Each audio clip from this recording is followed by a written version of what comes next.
First win. Just a couple things. I was disappointed in our pace of play. I still think we got to play way faster. And we spent so much time on pace of play and attack mode, and I felt a lot of times we played. We were paralyzed in terms of the way we were playing, a lot of standing and not enough pace. However, we still got to 70. I would like us to get up in the 80s and 90s, but want to win. So we found a way, we kind of gutted it out. Defensively, we were really good today for the most part. I thought we did a great job defensively.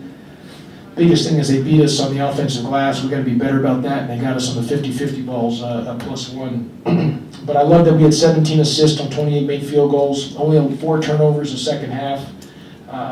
There were still some positives that we did, and like I said, defensively, which we have not been really good at in our scrimmage or exhibition, that today we really defended well.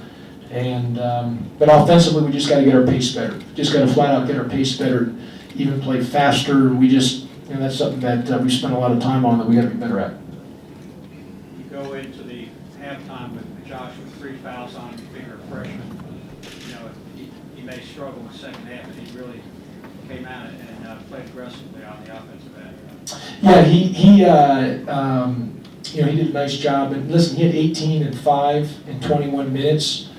I think Josh Okojie's got a chance down the road to be an all-ACC player. He's really good. I'm a big fan of Josh Okogie. I just didn't think he played real well tonight. I mean, he can even play way better. So he's got a chance to be an excellent, high-level, big-time Georgia Tech basketball player. He's got that ability. His focus has got to he's got to be really focused on being disciplined at the little details on every little thing. Like his 2 fouls, he committed 2 of his 3 fouls were 94 feet from the basket in the first half. They were silly fouls. And those are just little things he's got to get better at. But like I said, in 21 minutes, he had 18 and 5, and could have played, he probably played about 20% of his ability. So he's got tremendous upside. He's going to be a great player for us in the long term. And but he found a way to help us navigate. And I thought defensively we changed the defenses, both zone and man. And I thought AD did a nice job defensively on number 4 with his length, guarded him. That's AD's first game in 2 years. He didn't get to play in the scrimmage or the exhibition, so there were some jitters with him. Obviously, offensively, we got to keep trying to develop his skills, and he's got to be better at taking care of the ball. But we'll get better through time with that. When did you find out that he was eligible to play? Yesterday. And going back to the pace of play that you were referring to, do you think, is that just a matter of experience and repetition, or what can he do to influence that? That's just going to take time. I mean, you got to remember Justin Moore. I mean, even though he had 4 assists, 1 turnover, I mean, he's a freshman. He's playing 33 minutes today, 32 minutes, and he's a freshman. He's in the ACC playing 32 minutes. Not having Josh Heath hurts because of the pace of play. He helps on that. Todrick didn't play today. He didn't practice the last 2 days. He had an injury. And we expect him to be back on Monday to be ready to go on Monday. So we just got to keep working on it, cleaning some things up. I mean, look, we still scored 70, and versus Shorter we had 97, and versus Mississippi State we had 80. So and we did shoot 56% from the field.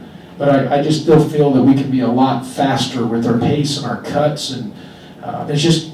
It's going to take just time and film and work, and I don't want to call a play every time down. I don't want to. I don't like doing that. I want our guys to be able to play with freedom within structure and be able to be a basketball player and make plays. But with that comes a lot of responsibility. They've got to understand how to play the right way, how to play with freedom, how to play in attack mode, and how to play with pace. And that's going to be part of this year. There's going to be ups and downs and growing pains to be able to understand that's what we've got to do. And I've told everybody this, that probably the smartest way to try to just take the air out as much as you can and keep us low possessions, but I don't want to do that, based on our personnel. We need to learn how to play up tempo. We need to learn to play with pace. We need to learn how to play basketball without plays. I call it the play after the play. What are you doing the play after the play? We've got to get better about not standing and cutting and attacking, and those are just things that's going to take time. It's just going to be through game experience. Josh, I think Ben Lammer's played as aggressively and with as much conviction as we've seen now in his third year. How much of that's him just being confident and knowing he's an upperclassman now? And how much of it is junior staff saying, hey, when you got it, shoot it? Because he's been a willing shooter. Yeah, I think Coach Revino's done a good job with him with the big man stuff. I mean, he's done a good job helping develop. I mean, again, Ben had 15 and 8, and he could easily should have had about 25 and 16. I mean, he's good enough to get that. He's got to be more aggressive, even though he had 5 blocks. So, again, he didn't play a lot of minutes last year. You got to remember, a guy like him plays 33 minutes, AD 33. Justin Moore 32.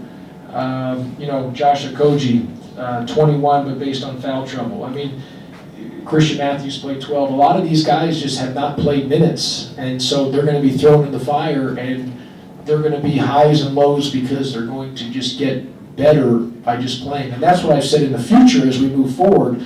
A freshman, the amount of minutes these guys are going to play, when you look at next year, they're really not going to be a sophomore. They're really going to be junior based on minutes. And Ben Lammers, the more time he gets, the better he's going to be. And that's just the process throughout the season. Did you take anything out of the playbook at halftime? You had 11 turnovers in the first half, 1 out of every 3 possessions, 1 in the first 13 minutes of the second half. Yeah, we made some adjustments, and we had 11 turnovers the first half, only 4 the second half. We made a couple adjustments, and we shot 70%, so we were a little bit better. But we got to have what we did the second half, what we did, make that the first half, so we can put 2 halves together. And that's just going to take us again through time, through game experience, trying to teach them to play basketball and not be set-oriented or looking for a play every time. They've got to learn how to play and move and cut and like I said, freedom with structure, but it's just going to take a little time. What went into the switch to the zone there? We're just going to be a team that's going to play multiple defenses. I don't think we're a team that's not going to be able to just say, hey, this is your one defense. But I will tell you, we have the 33% from the field and 19 from 3, and we guarded the heck out of it. The issue was our offensive rebounds that we gave up. If we took that away, I mean, the percentages are even way different. We got to do a way better job in that area.